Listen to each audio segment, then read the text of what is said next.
And now we are starting part 2 of my obviously 2-part viewing of the Ultimate Edition or Extended Edition of Revenge of the Sith / the series finale of the Clone Wars. Now, when I left off, if you remember, they had just had the Jedi Council scene, and it transitioned into immediately going into Anakin talking to Sidious, or Palpatine. Let's get to it.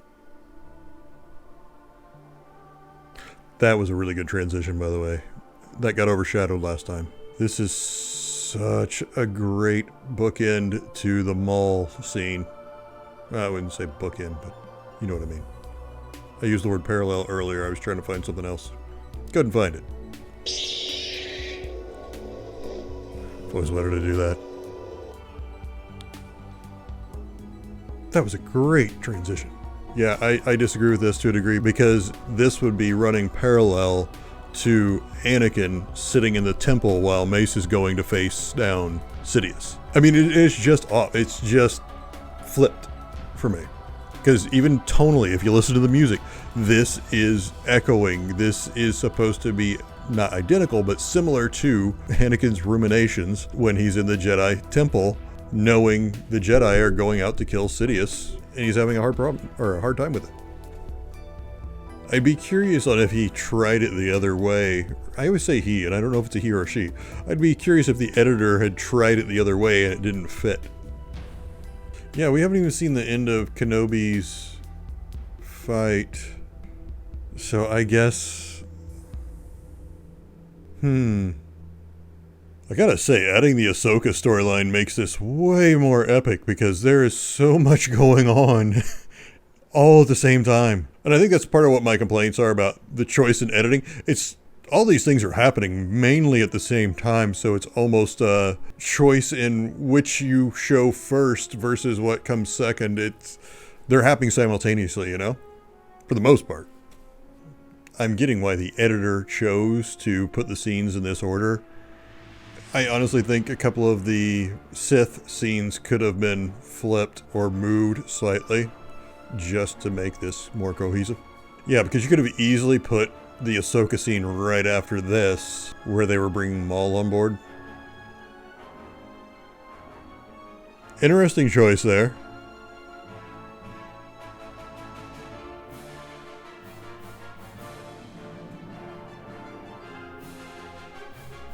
Interesting, where we're seeing Ahsoka feel this scene play out simultaneously.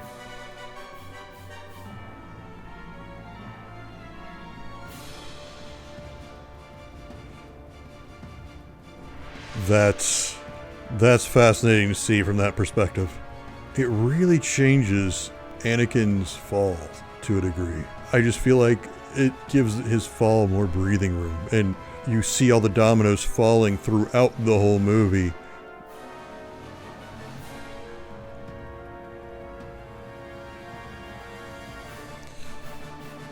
Interesting choice. Well, I guess now that we're seeing it this way, Utapau's battle really did last much longer than a few hours. Seems like it's been at least a day. Order 66 is always hard to watch. And Master Plo, a character I genuinely love from the Clone Wars.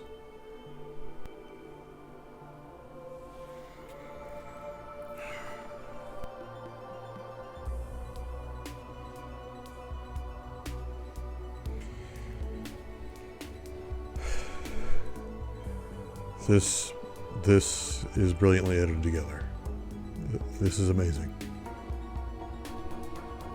That is pitch perfect. I'm actually teary-eyed right now because of all the death and the betrayal.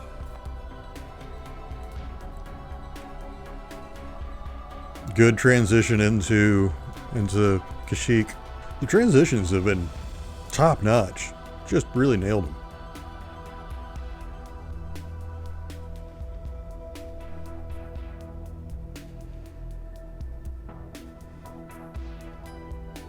Again, that's really good. That is really good timing because the temple would be happening simultaneously as all this. With the Clone Wars attached to 3 as one, this becomes Lord of the Rings epic. I always liked 3, but adding both together is chocolate and peanut butter. It makes something wholly new that tastes wonderful. but still the same two great things.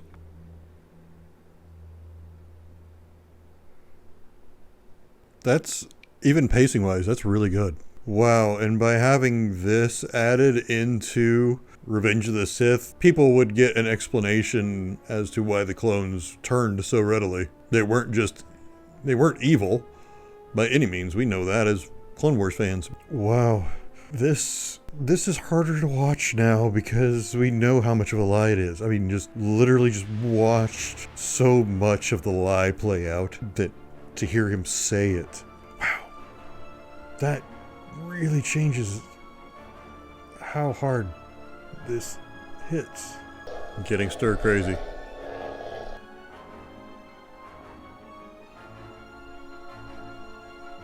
Fascinating choice.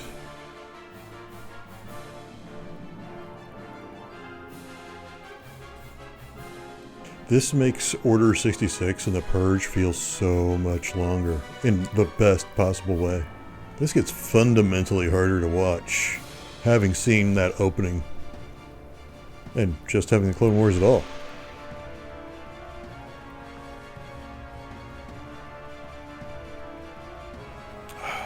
The directing, the cinematography, not only is it perfect for this episode, it fits so well with the aesthetic already set up by Episode 3 and the other Star Wars films.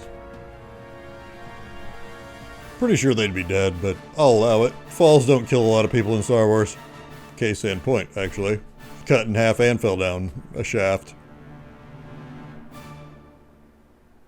Ooh, that was a hard transition. I do not envy him on that one. So this is my review of the Clone Wars finale. You know what? I'll save it till we get to that scene. I'm curious where that scene's going to show up that made me think of the thing I'm not going to tell you right now. Is that a teaser or just being a dick? This scene is making me especially emotional because I keep actually picturing the animated version of Anakin. I'm almost whopping them in my head at this point. Like live action and animated Anakin are just the same. Which I don't know that I've ever been that way before, but I think just this experience has changed that a bit. It occurs to me that we left Ahsoka in the middle of a firefight. I assume the intention is that this is supposed to be occurring at the same time. Or maybe they just had a great big time out. I've possibly watched too much Star Wars at this point. I also can't pronounce the word must. It's now occurring to me that we have not gone back to the Clone Wars in quite a while. I gotta say, I disagree with that decision. I think we should have probably finished most of the Ahsoka arc by now. Yeah, I really don't like that cut. Don't like that. This scene. The coolest thing I've ever seen with lightsabers and the Force. I think that's accurate. Okay, don't hold me to that. Probably in the Clone Wars. I can at least go that far. Yeah, I've got to say at this point, I really believe this should have been before the duel, because the duel between Anakin and Obi-Wan is the crescendo to the whole movie. It's the final exciting piece in the film. So by putting this after that, you're trying to say this is bigger than Anakin and Obi-Wan, and it's, wow, good God, it's gorgeous, and exciting as could be, it's still not the emotional crux of the movie. So I really disagree with allowing this to play out before Obi-Wan and Anakin. But the editing's been great so far. I mean, throughout this whole thing, it's been really good. It's just the timing and what I believe would happen in a different order. Now, the things coming up, I am really anxious to find out how this editor puts that sequence in order. This scene still makes me emotional.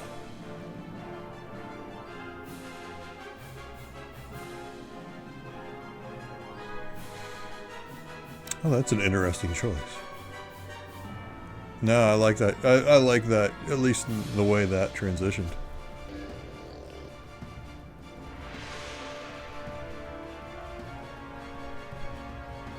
And we finally get to see what Alderaan looks like. Alderaan? Is that like calling Han?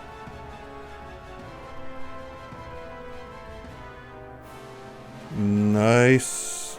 This is wow. And going back to something I was saying earlier, this is the moment you see Anakin truly alone. How he lost everything, including Ahsoka, because he chose to go to the dark side. Lost his wife, lost his children, lost his brother, lost his little sister. He's in a prison of his own making.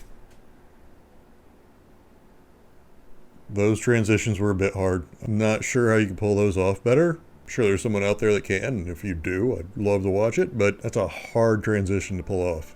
And if I want to harp on something, I'll have to harp on this. It's that I think the timing would again be off because the end of the Clone Wars appears to be set years and years ahead, while this scene is obviously only a short time after everything that happened with Padme and Mustafar. Okay, was he sneaky and hid or I was trying to see if he put in the voice actors. I can't. Yeah, he did. He put it at the tail end. Nice. So that is the Clone Wars and Revenge of the Sith put together by KifoPL. Really noticing I need to change the batteries in these. So my final thoughts on that.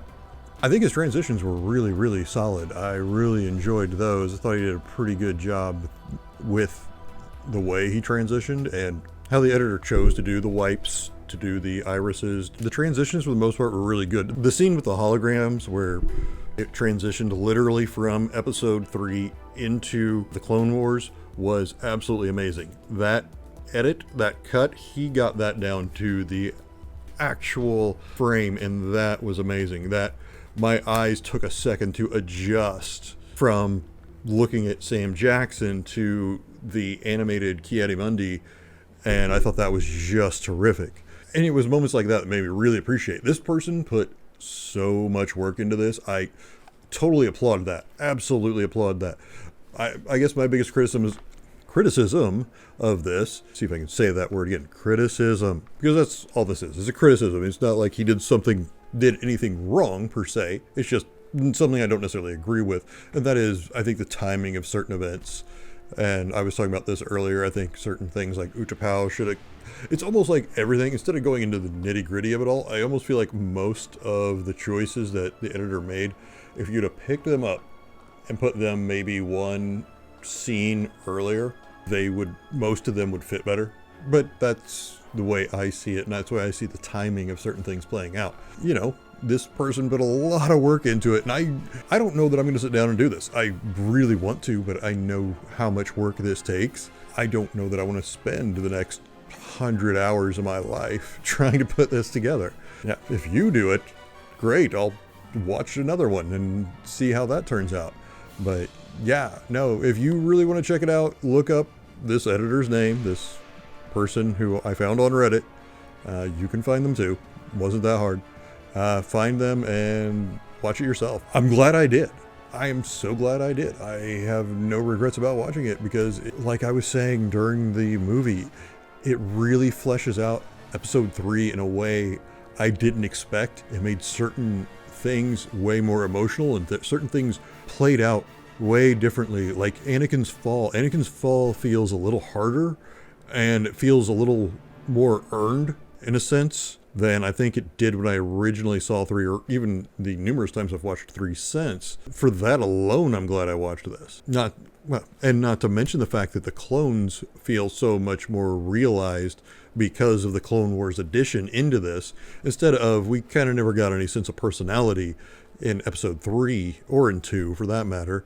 It wasn't until the Clone Wars came around that we really got that. So it's really nice that we actually have this version of 3 out there where we can pull in this personality, these characters we loved, and see that no, they weren't mindless. Cody actually had a personality, though he had the least personality of most of the clones I've seen on the Clone Wars, but that tracks with episode 3. Yeah, like I said, I'll put the editor's name on the screen one last time. If you enjoyed this, please hit that like button or hit subscribe below to see more videos like this one. I do plan on doing more, and if more of these come out, I'll do more of these, and I'm also going to do a couple of game videos coming up.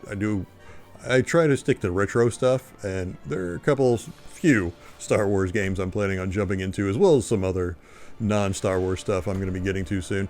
Yeah, if you want to stick around, please do hit that subscribe button. And until next time, please take care of yourselves, and please take care of each other. Thanks for watching.